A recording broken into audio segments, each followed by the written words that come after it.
Hey guys, and welcome to the Hobby News.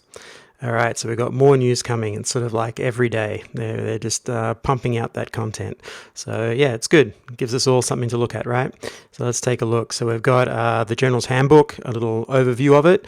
Now it should be up for pre-order this Saturday with the Dominion box and that sort of thing. So that'll be really cool.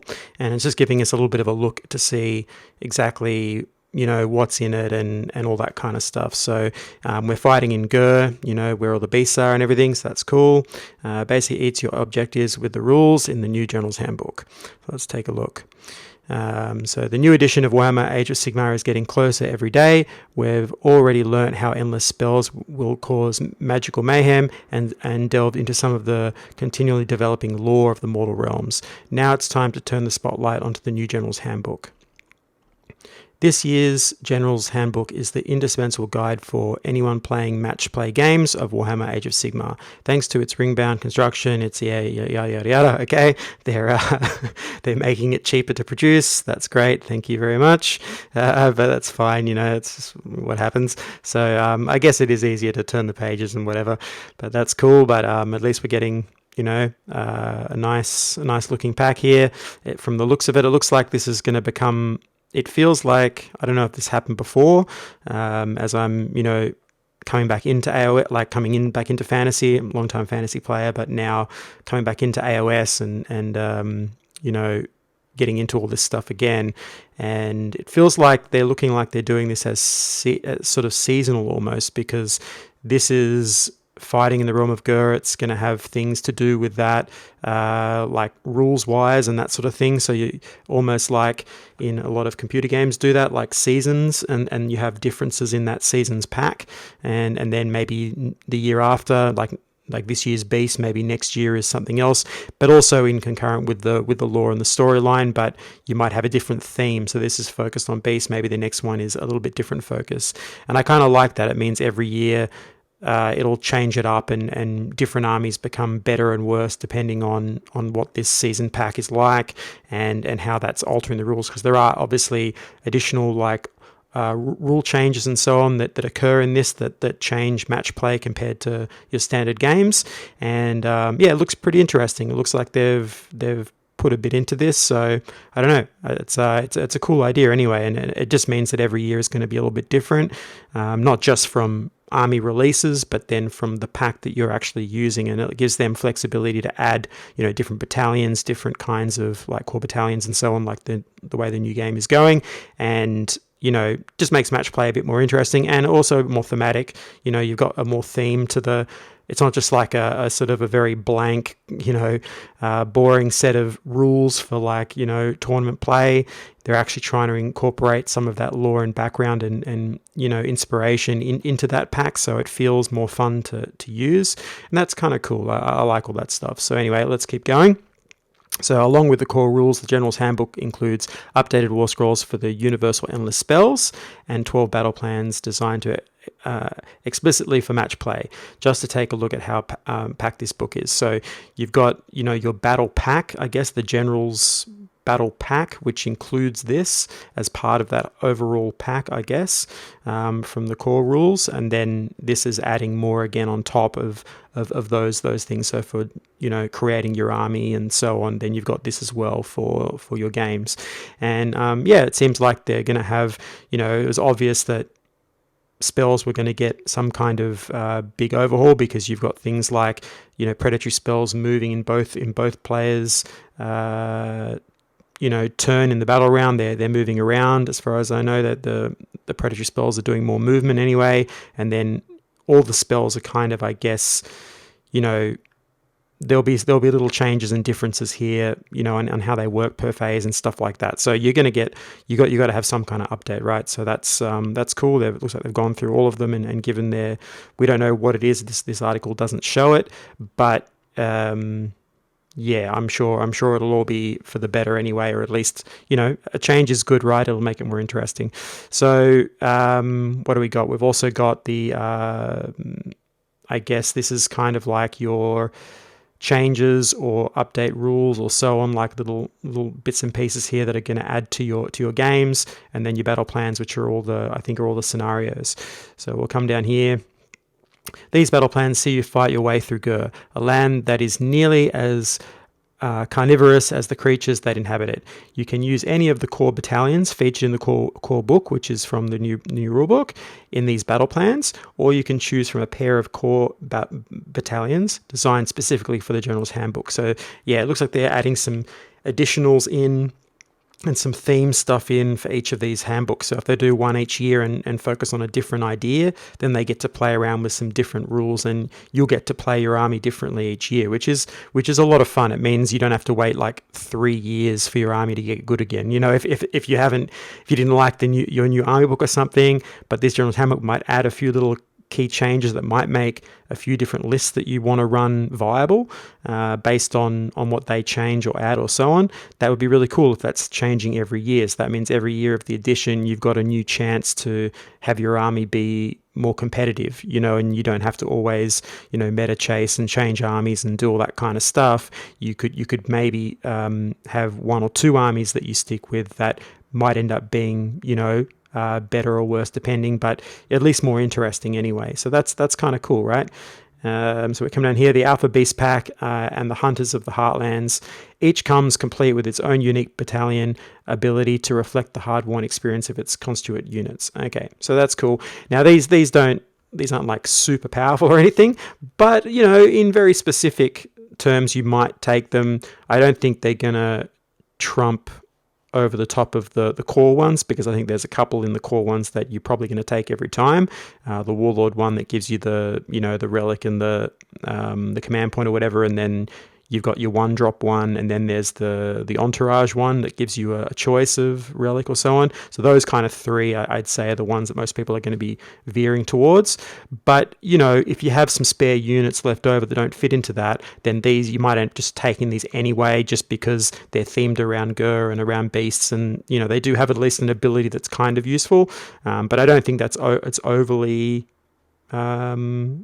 crazy, but I might be wrong. I mean, as I said, I'm a fantasy player coming back into AOS, so, you know, the minutiae of the meta I'm not totally au fait with just yet, but, you know, I can tell just by looking at the rules. You know, this is kind of cool, but, you know, not a huge number of armies are going to have multiple beasts, like large monstrous creatures in their army. Some do, but yeah, it's not going to be every army is going to take advantage of this, but it's still good. So Alpha Beast Pack, scent tracking. These apex creatures use their acute senses to detect the whereabouts of their prey and close in with unnerving speed. So after armies have been set up, but before the first battle round begins, you can make a normal move of up to D6 inches with each unit in this battalion. So it's like a little pre-game movement to get them like a little bit closer on the board. And so that would be real. I'm thinking, like, because I play Flesh Eater Courts, so, you know, that would be really cool for, you know, some of your,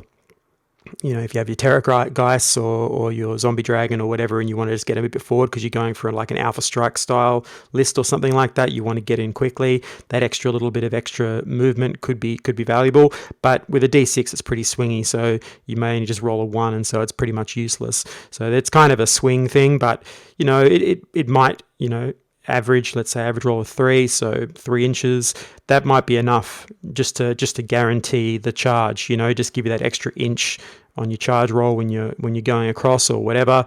You know, there's something in that, but I think very specific lists are going to take advantage of this. Probably, you know, the Giants lists and stuff, they might use this, I guess, to get a little bit further across the table, stuff like that. But yeah, I can see this one being used in some cases. Hunters of the Heartlands, so expert underdogs. To survive the realm of beasts, one must learn to compete with its many predators. These hunters have studied the movements and behaviors of Gur's mightiest denizens, the better to overcome them despite the odds. Units from this battalion cannot be picked when your opponent carries out a monstrous rampage. So that's kind of cool. So that means they're kind of a little bit immune to some of those in phase, like both player turns phase kind of reactions and actions that are going on all the time. This is the way to negate some of that. So anything that stops some things like that is kind of useful. I mean, again, it's situational. Against some armies, this will be useful, and others it won't be. But if you've got a spare 2 troops lying around that aren't in another core battalion and they're just sitting there, why not put them in this just so you can get that ability? I mean, I think that's kind of how these are going to go. It's just going to be, you're going to design your army first, and you're like, oh, I've got 2 things that don't fit in anywhere. Okay, I'll just put them into one of these and get this extra ability. And, that could help you. 1 out of 5 games, this might become important. As well, there's something else we'll see down here, which is a specific spell that you'll now be able to pick from. And that might end up being useful for that situation, more so than, let's say, the monster charging you, but it might be something else happening, which we'll go into in a second. So meanwhile, the new realm rules let you feel like you're actually battling through the realm of beasts. For example, beware of the seismic shift that could cause one of your crucial objective markers to be consumed by the ground itself. So yeah, we've basically got a way that the realm is influencing the game, I guess. At the start of the 3rd battle round, after the players roll off to determine who has the first turn, the player taking the second turn in that battle round can pick 1 objective marker on the battlefield and remove it from play. Yeah, so that's cool, and they're saying there's a few more of these throughout in the book, which is cool. But that's all fine. That's all fun. Just a bit of randomness going on in the game. I don't see any problem with that stuff. I don't think it's going to affect much, but it could.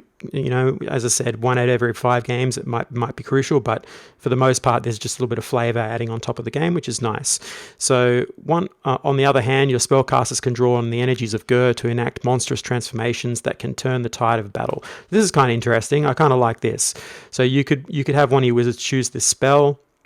Metamorphosis is a spell that has a cast value of 5 and a range of 12 inches. If successfully cast, pick 1 friendly hero that is not a monster and that is within range and visible to the caster. That hero gains the monster keyword until your next hero phase. So I could see this being pretty useful. I can see that you might have a particular charge you want to get off, and adding those monstrous abilities, the rampage and so on, like adding one of those abilities in as the hero charges, could be really awesome. There's probably some better meta game knowledge people out there will know the best combos for this, but I can already see that's probably a relatively useful utility spell in key situations, and with a casting value of 5, it's really easy to get off. So yeah, I mean, I like it. I think that's cool. I think I can see a lot of armies utilizing this combo here. I think that's pretty good. Why not? That's good. Whether it takes the place of another spell, like how that works, I don't know whether you take this over your other spells or not, but there are some armies that have pretty lame spell laws, and so this actually might be better than the ones that they have in their own list, and so you might pick that, I guess. I don't know, but I can certainly see you taking a little bit towards this, because you might have an army that has a lot of cheap characters, and this will be a way to add a bit more damage or something like that. I don't know, but anyway, yeah, it's cool. It's good. They're trying to theme it, and this is only their first crack at this, right? Where we're seeing them sort of get more into the tournament scene, into the match play thing. They're doing big events now over in America. They're releasing rules for that, a pack to understand how they want this event to be done, and standardizing some things, and at least attempting that. And here we're seeing a more concise attempt at trying to get this game to play both thematically and competitively at the same time. I think that's all good. It's all positive stuff. So more of this, the better, I guess. That's the way to go. So yeah, that's all pretty good. And then we come down, and it shows the pitch battle, the cover here for the pitch battles, but it doesn't show you what they are, but just giving you a bit of a taste. And it says, it'll be up for pre-order on Saturday, so that's really cool. So overall, everything in here is really, really, really nice as far as I can see. If we go back up to the index here, we can see, that it looks like they're adding a lot of different things in. It'll be interesting to see what changes are in these endless spells, and a few of the other little rules changes that might be there for playing these competitive games. But overall, I like it. I think, especially if it's a seasonal thing where we're seeing a different focus each year with new rules changes and variations, that's just going to help keep that meta fresh and keep armies from always dominating and stuff like that. It might just mix it up a bit so you get some outliers, some outlier lists suddenly becoming super viable and just pinching a few wins here and there, you know what I mean? So that's all really good. So yeah, that's pretty much all I wanted to say on that. I think that's all looking really positive. Very exciting to be in the hobby right now for sure. All right, well, I hope you've enjoyed this. Please hit that like button, subscribe button if you have, and I guess I'll catch you on the next one.